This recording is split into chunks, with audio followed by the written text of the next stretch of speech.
No, Bob Rice is a great friend of mine. So is Steve Moore. So look, the trouble I had with the Obama program was it was all spending.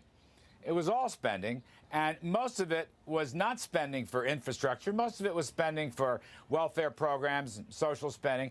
That's not a growth prescription. Trump just signed a big spending bill. Pardon? Trump just signed a big spending bill. He said he didn't like it and wouldn't do it again, but he signed it. Yeah, well, nothing like the Obama stimulus package, which was, what, $1 trillion at the beginning. So I'm just saying, look, I'm not happy with the government as it is now. I think spending's got to come down. As I said, we need more limited government, much more modest government. I agree with all that.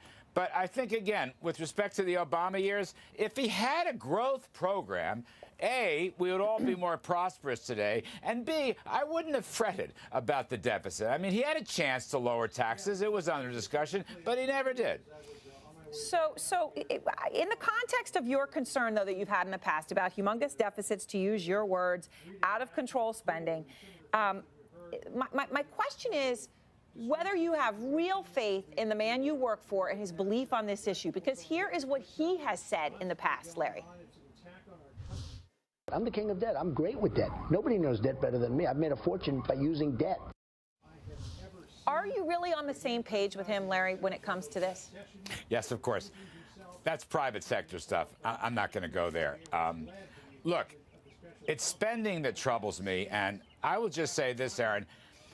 We are looking at very significant, what I will call enhanced rescission actions, which will lower spending by a significant amount. I can't give you details yet. It's under consideration. So this is something not yet to be rolled out, but you're saying that would curb the spending? Well, it would help. I don't know that it'll occur. It's not the end all, but yes, it will help. And will help to, that lousy spending deal. The president doesn't like the deal. As he said, he wished he hadn't signed it, but he did. But the reason that there's been a problem here, obviously, since the tax cuts, right, you got to jump, and then there's been a challenge. And we all know part of the reason for that is tariffs and a mixed message on tariffs and whether they're going to be imposed and whether they're not. The threats between the U.S. and China have a lot of farmers they're really concerned, right? I've spoken to a few of them. Here are two. Well, I grow more than 100,000 bushels a year, so a 50-cent reaction is $50,000. So that's a big deal. How much will these tariffs cost you, Tim? Well, the U.S. sells $1 billion worth of products to China. That equates to about $7 per head marketed in the United States. So our farm markets 5,000 head a year. That'll equate to about $35,000 for our farm. So, Larry, I don't know if you could hear him clearly, but he said $35,000 for his farm. That was a hog farmer. The soybean farmer said $50,000 a year for his farm. Look, this could be devastating for a whole lot of people. What do you say to them? Look, with all respect to that gentleman, I don't know how he arrives at that position.